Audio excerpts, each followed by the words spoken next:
Welcome to Everything Medical.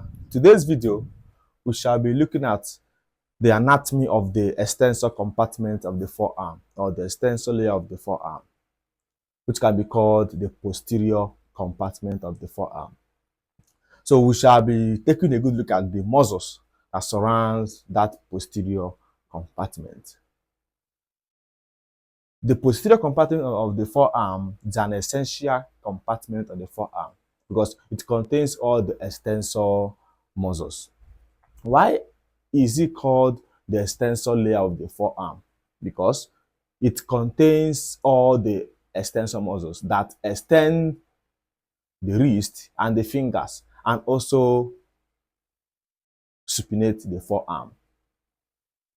Why is called the extensor layer of the forearm is that it primarily extends the wrist, the fingers, and also supinate the forearm. That is how it does what? It works. The muscles of the posterior compartment of the forearm are organized into two layers. They are organized into two layers. Here are the diagrams that depict those muscles. This is the right forearm.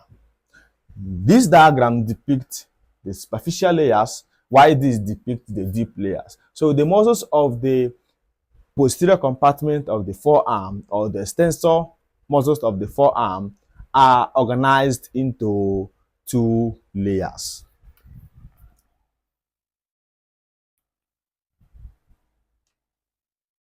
We have the superficial layer,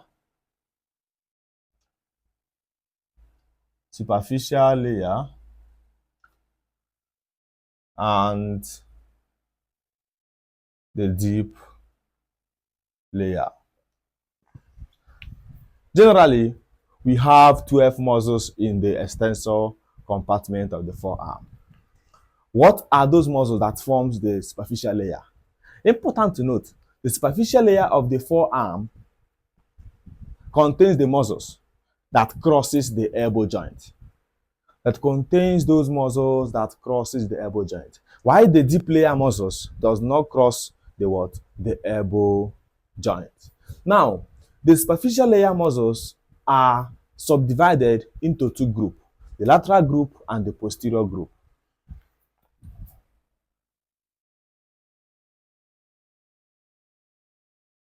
The lateral group and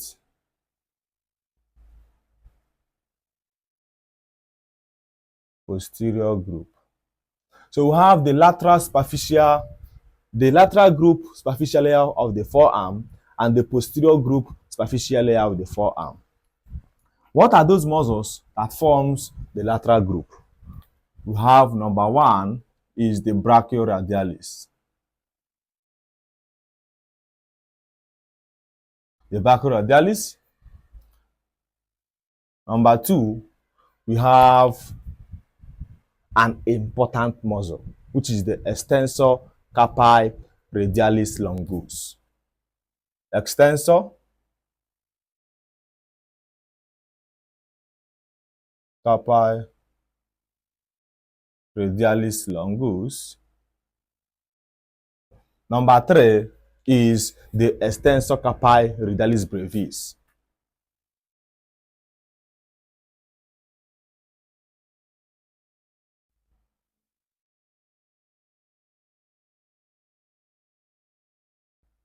So these are the three muscles that forms the lateral group of the superficial layer of the forearm. The next group is the posterior group, which have the four muscles. It has the four muscles. Now, the muscle that forms the posterior group, recall that this layer, this diagram here depicts all the superficial muscles. As we proceed, because we are going to be discussing the muscles one by one. The next muscle that forms the posterior group is, number one is the extensor digitorum. extensor digitorum. You have the extensor digiti minimi.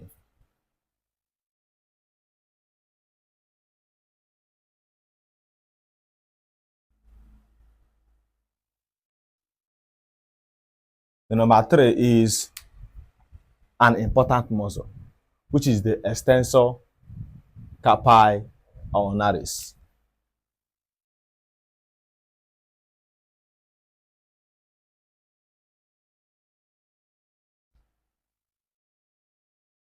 And the last one is the anconeus muscle. Anconeus. So these are the muscles that forms the superficial layer of the forearm. We have the lateral group and the posterior group. You get. Now, this is how they are being what? Fashioned on the superficial layer of the forearm. Then let's dive into the deep layer. On the deep layer, have 5 muscles. There are 5 muscles that forms the deep layer. This diagram here depicts the deep layer of the forearm, the deep layer of the posterior compartment of the forearm.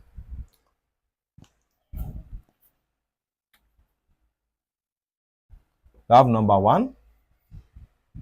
The number 1 deep layer muscle is the supinator muscle. Supinator muscle. The number 2 is the abductor pollicis longus.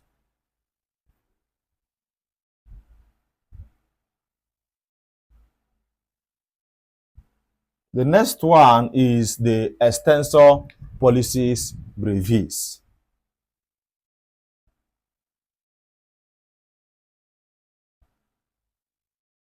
The next one is the extensor pollicis longus.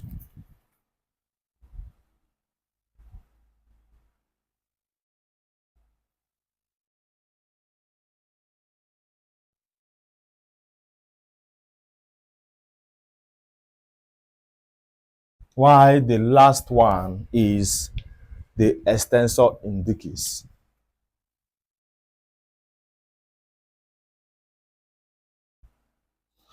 Now, these are the deep layers of the posterior compartment of the forearm. They are the deep layer muscles. I said previously that the deep layer muscle does not cross the elbow joint.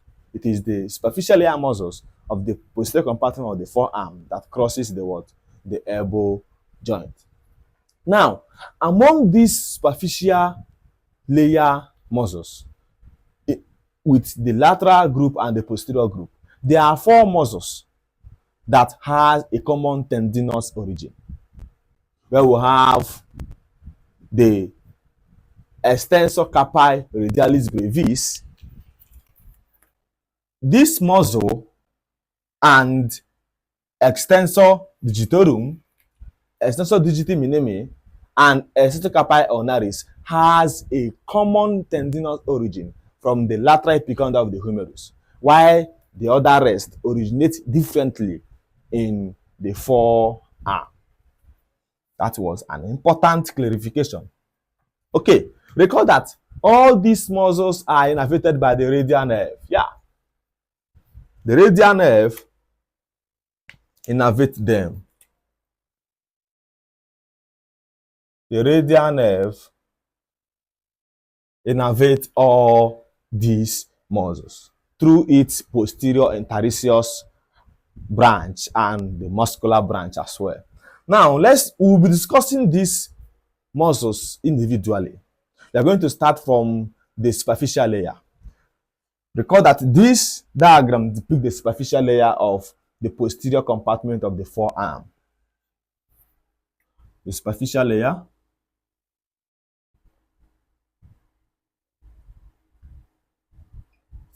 muscle, the deep layer muscle,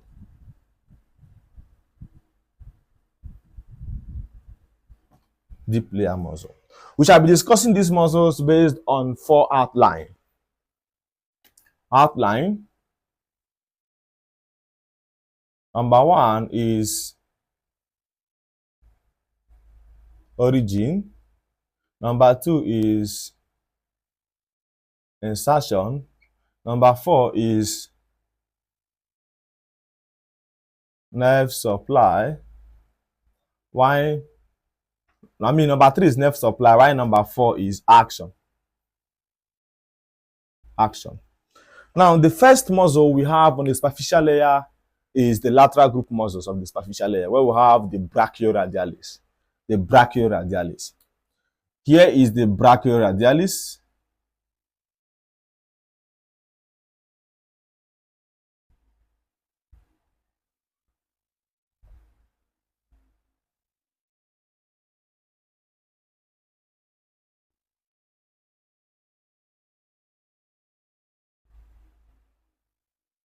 This is the brachioradialis muscle.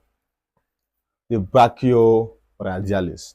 Recall that this muscle contributes to the formation of the boundary of the cubital fossa, because the brachioradialis forms the lateral boundary of the cubital fossa. Now, the brachioradialis muscle is a paradoxical muscle. Is a paradoxical muscle. It is a what? A paradoxical muscle. Paradoxical muscle. Why is it a paradoxical muscle?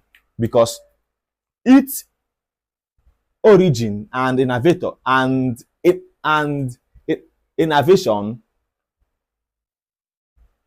depict the characteristics of the extensor muscles, but it flexes the elbow joint. You get? That means it is not supposed to be in where it's supposed to be, because the origin and innervation bears the characteristics of extensor muscles, whereas its function is different because it flexes the what? The elbow joint. It flexes the what? The elbow joint. Now, what is the origin? But before that, the brachioradialis muscle is most visible. It is most what? Visible when the forearm is half pronated. It is most visible when the forearm is half pronated and the elbow joint is always flexed against resistance. That is when it can be what? Visible. Because that it lies on the lateral aspect of the forearm. You get? That is why it's on the lateral group of the superficial layer of the posterior compartment of the forearm. So the brachioradialis muscle is a what? A paradoxical muscle, because it is not supposed to be where it's supposed to be, because its origin and innervation are the typical characteristics of extensor muscle, whereas its function depicts the flexor muscles. That is why it flexes the elbow joint. Now, the origin, it originates from the proximal aspect of the lateral supracondylar ridge of the humerus. That is the origin. It originates from the proximal aspect of the lateral supracondylar ridge of the what? Of the humerus. What is the insertion? What is the insertion of the brachioradialis? The brachioradialis muscle inserts at the distal end of the rhodus, just below the radial styloid process. Now, the nerve supply. What's a nerve supply? It's been innervated by the what? By the radial nerve. That is the nerve supply. The action. You should know the action. It flexes the elbow and contributes to the supination of the proximal radio-ulnar joint. That is the action. First thing is that it flexes the elbow joint and also contributes to the supination of the proximal radio-ulnar joint. Now, the next muscle we shall be discussing, is the extensor carpi radialis longus. The extensor carpi radialis longus. So we call them the extensor carpi radialis muscles. You get the extensor carpi radialis what? Muscles. Now, here is the extensor carpi radialis longus.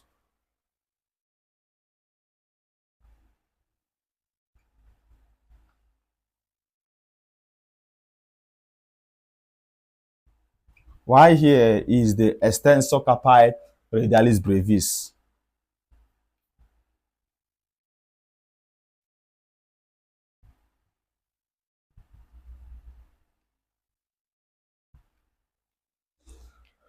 The extensor carpi radialis longus and extensor carpi radialis what? Brevis. We shall be discussing them based on these four headings.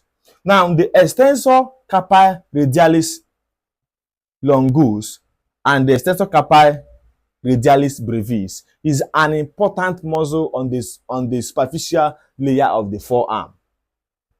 An important muscle on the superficial what? Layer of the forearm. You get.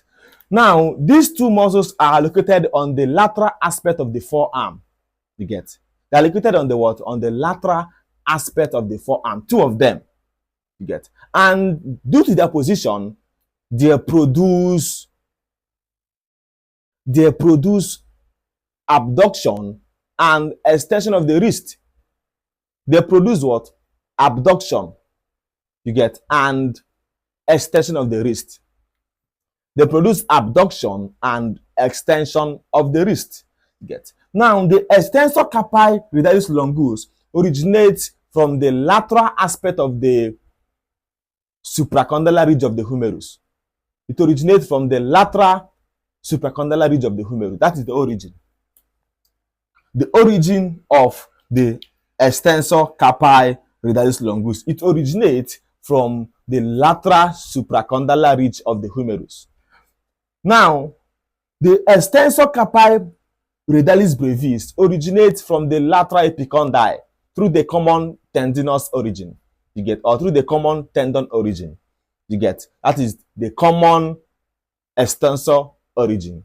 So the extensor carpi radialis longus originates from the lateral supracondylar ridge of the humerus, while the extensor carpi radialis brevis originates from the lateral epicondyle of the humerus.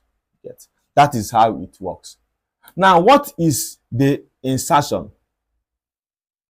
The insertion of these two muscles, well, where do they insert? They insert at the base or at the second and third metacarpal bone. They insert at the second and third what? Metacarpal bones. That is these two muscles. You get. And what is their nerve supply? They have the same nerve supply with other muscles because it's been innervated by the what? By the radial nerve. Recall that all these muscles are innervated by the what? By the radial nerve. Now, the action. The action is that they extend and abduct the wrist. So, which means it is extension and what? Abduction of the wrist. That is the action. The next muscle that we shall be discussing is the main extensor of the fingers, which is the what? Extensor digitorum. From the posterior group, we have the extensor digitorum.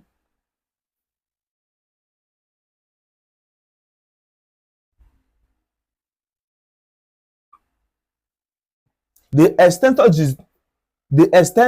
digitorum is the main extensor of the fingers. It is the what? Main extensor of the fingers. You get. Now, on clinical testing, the physician always asks the patient to do what? To pronate his forearm. You get. To pronate his forearm and also extend the fingers against resistance. You get. That is when you will test the action of what? Extensor digitorum. It is the major extensor of the fingers. Now, where do they originate? Where do they originate? It originates from the lateral epicondyle of the humerus. To originate from the lateral epicondyle of the humerus, that is where it does what? It originates from the lateral epicondyle of the humerus. Now, on the insertion, it inserts into the extensor hood of the fingers. It inserts into the what? Extensor hood of the each finger. As you can see here, this is the muscle here. You get, because after it originates from the lateral epicondyle of the humerus, the tendon continues downward towards the distal aspect of the forearm, where it splits into four tendons, thereby inserting on the extensor hood of each fingers. As you can see it here, it split into what? Four tendons, thereby inserting on each of the extensor hood of the what? The fingers. You get? That is how it does what? It works. Now, what is the nerve supply? The nerve supply is the radial nerve, always the radial nerve. That is the nerve supply, because the radial nerve supplies to all the extensor muscles of the posterior compartment of the forearm, be it superficial layer muscle or the deep layer muscles. What is the action? What is the action of the extensor digitorum? It extends the wrist. You get? It extends the digit or the wrist at the interphalangeal joint and metacarpophalangeal joint. You get? That is the what? The action that it does. So the next muscle we shall be looking at is the extensor digiti minimi. From the name, you should know that yes, it give an action to the what? To the pinky finger or the little digit. Now let's see. This is the extensor digiti minimi. Extensor digiti minimi.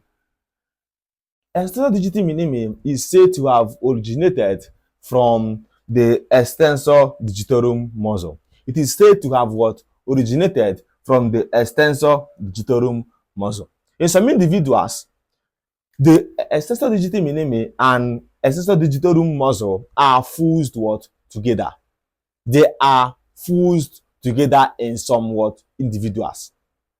And this extensor digiti minimi lies medially. As you can see, it lies medially to the what? Extensor digitorum muscle. Now, what is the what? The origin. The origin. It originates from the lateral epicondyle of the humerus. The lateral epicondyle of the humerus. Now, the insertion, it inserts with the tendon of extensor digitorum into the extensor hood of the little finger. You get? That is how it does. As you can see, this is where it goes. It inserts into the what? Extensor hood of the little finger. As you can see, that is why it is called the extensor digiti minimi. From this digiti minimi, you get? This minimi tells you that yes, it is the muscle that does what? That extends the little finger. You get? That means it extends the little finger, which is the action. The action is that it extends the what? The little finger by those joints, which is the what? Interphalangeal joint and the metacarpophalangeal joint in the what? Along the little fingers. That is what it does.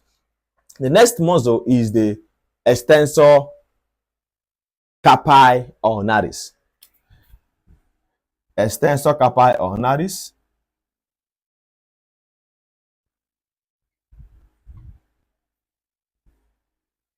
Extensor carpi ulnaris. Extensor carpi ulnaris.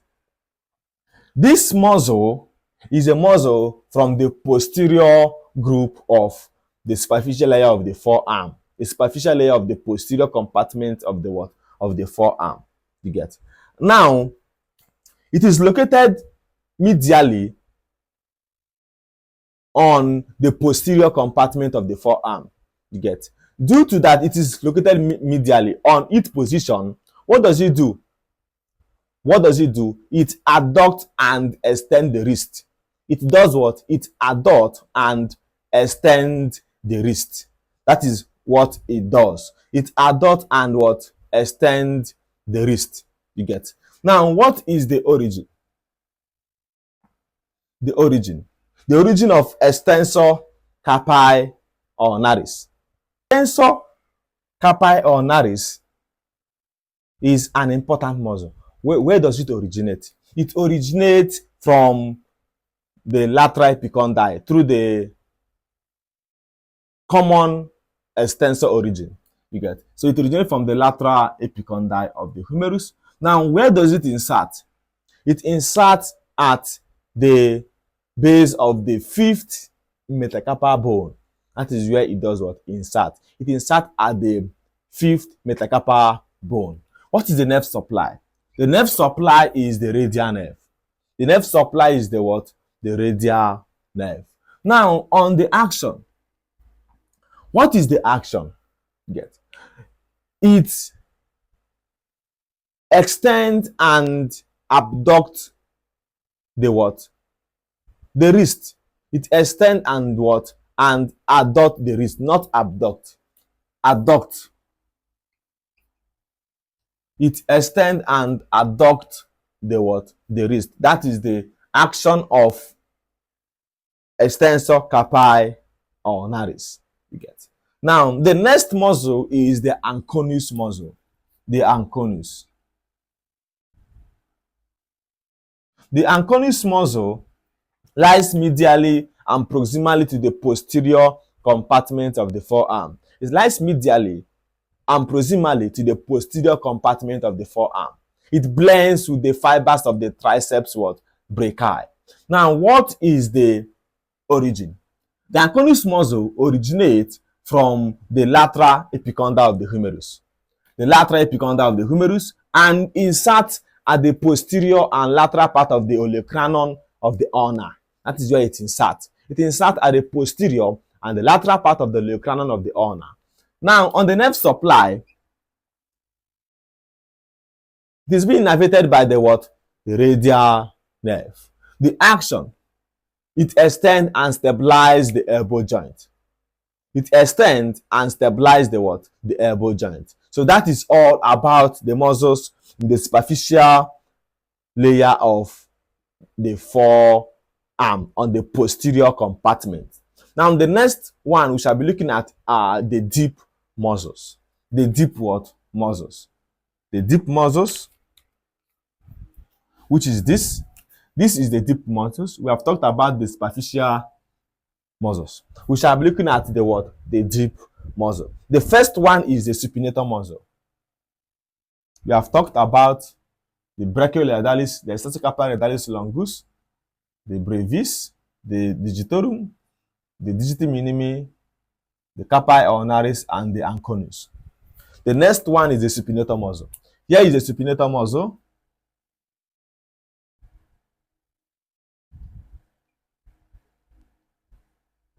The supinator muscle. Yes. Now, the supinator muscle forms the floor of the cubital fossa. It forms the what? The floor of the cubital fossa. And it has two heads, where the deep branch of the radial nerve pierces to enter the posterior compartment of the forearm on precision. Because once the deep branch of the radial nerve pierces the supinator muscle to supply to all the extensor muscles in the posterior compartment of the forearm, the name changes to become the posterior interosseous nerve. Now, the supinator muscle, where does it originate? You get? Where does the supinator muscle what? Originate? It originates from the lateral epicondyle of the humerus. That is why it has what? Two heads of origin. The humeral head, and ulnar head. The humeral head is from the lateral epicondyle of the humerus, while the ulnar head is from the posterior surface of the what? The ulna. That is the two heads of the what? Origin. You get. Recall that the deep branch of the radial nerve pierces the spinator muscle to communicate or innervate to those muscles in the posterior compartment of the forearm, where the name changes to become the posterior interosseous nerve. Now, that is the origin, two heads of origin. So the next outline is the what? The insertion. The spinator muscle inserts on the posterior surface of the radius. That is where it does what? It inserts. What is the nerve supply? The nerve supply is the deep branch of the radial nerve, which is the posterior interosseous what? Nerve. Okay? The action, what is the action? What is the action of the spinator muscle? From the name, you should know the action is supinate the forearm.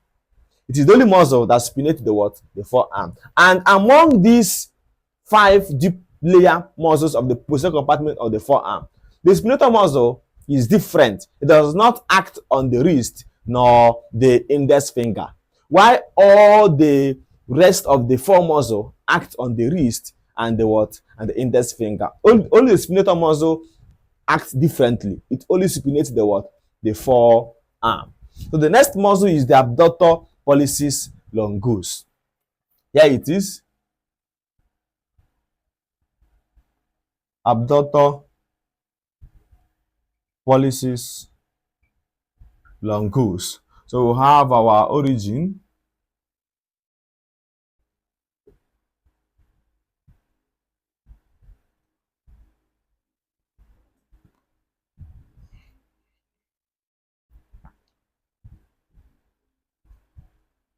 Action. Now, what is the origin of abductor pollicis longus? Recall that abductor pollicis longus lies distally to the what? To the spinator muscle. It lies distally to the what? To the spinator what? Muscle. That is how it lies here. It lies distally to the spinator muscle. As you can see it on the diagram, it lies distally to the what? The spinator muscle. Now, what is the origin? It originates from the interosseous membrane adjacent to the posterior surface of the radius and the what? And the ulna. That is where it does what? It originates. It originates on the interosseous membrane adjacent to the posterior surface of the radius and the ulna. Now, where does it insert? Now, the insertion of the abductor pollicis longus. The abductor pollicis longus inserts at the lateral side of the base of the first metacarpal bone. It inserts at the lateral side of the base of the first what? Metacarpal bone. That is the insertion. Now, the nerve supply, it is being innervated by the deep branch of the radial nerve, which is the posterior interosseous branch. The action. What is the action? It abducts the thumb. That is what it does, because it is abductor pollicis longus. Anything pollicis supplies to the what? To the thumb. So it abducts the what? The thumb. The next muscle is the extensor pollicis brevis. Extensor pollicis brevis.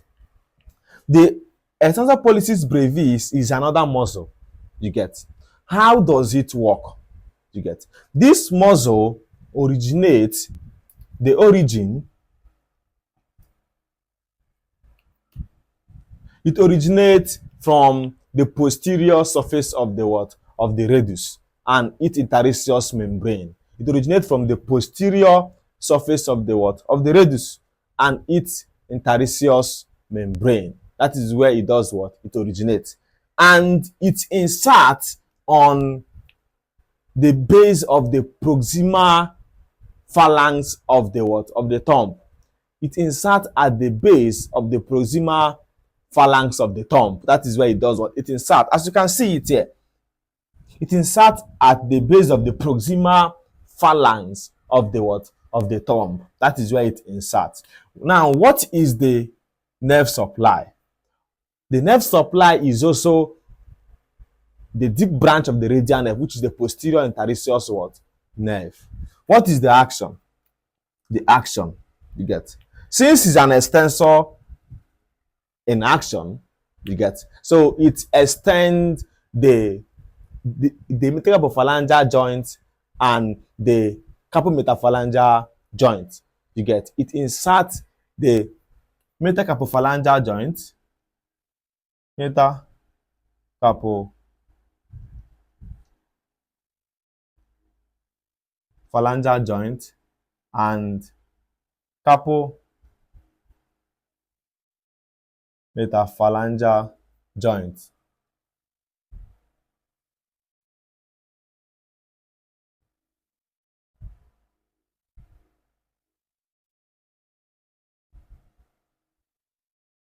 So these are the two joints that it does what? It extends. It extends the metapophalangeal joint and the what? Carpometaphalangeal joint. That is the what? The action.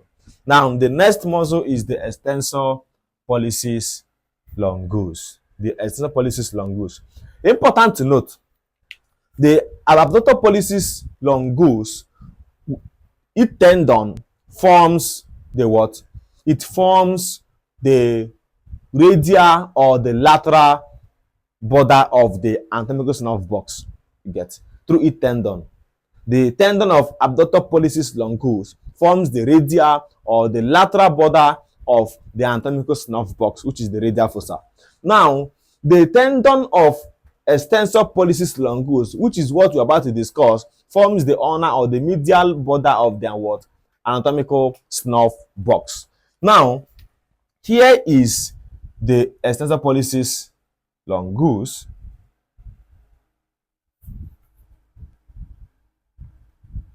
Extensor pollicis longus. Extensor what? Pollicis longus. The origin. It originates from the posterior surface of the ulna and its interosseous what? Membrane. The posterior surface of the ulna and its interosseous membrane. What is the insertion? It inserts to an important place. You get, it inserts at the distal or at the base of the distal phalanx of the what? Of the thumb. It inserts at the base of the what? Distal phalanx of the what? Of the thumb.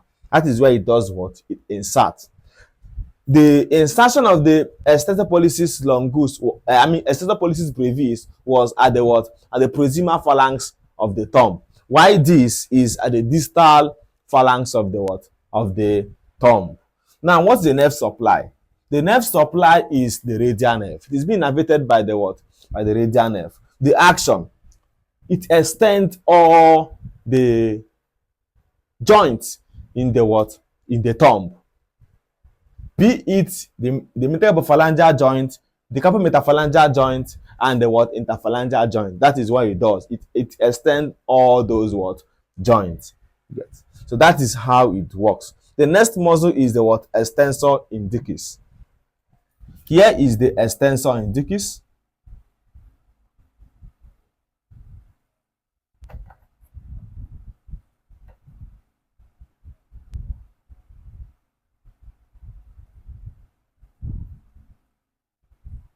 Extensor indicis. Extensor indicis, as you can see here, you get, is an important muscle. You get.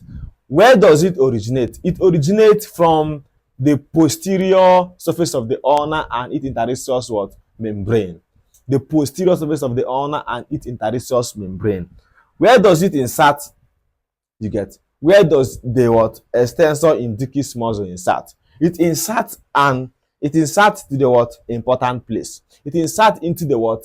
Into the extensor hood of the index finger. It inserts into the what? Extensor hood of the index finger. That is where it inserts. Now, the nerve supply, it is being innervated by the radial nerve. The action, it extends the index finger. That is all about the muscles of the deep layer of the posterior compartment of the forearm. The next we shall be looking on is the clinical correlate. The clinical correlate, which is an important area. The clinical correlate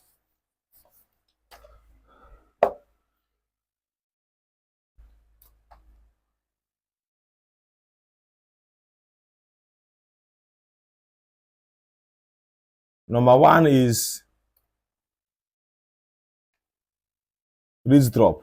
Wrist drop could take place when there is lesion of the radial nerve. You get? When there is lesion of the radial nerve at the level of the axilla or at the level of the supracondylar, at the level of the radial groove of the humerus, precisely at the mid shaft of the radial groove of the humerus. That is at the posterior surface of the humerus. You get? Because the radial nerve causes in the radial groove of the humerus or the spiral groove of the humerus, which is being accompanied by the profunda brachial artery. So when there is a fracture at the mid shaft of the humerus, it could cause lesion to the radial nerve, which will damage all the motor innervations of those muscles. All the extensor muscles in the forearm will be paralyzed. Even all the extensor muscles in the arm will be paralyzed as well. So wrist drop will take place. The number two is injury to the radial nerve at the forearm. You get? That is forearm injury.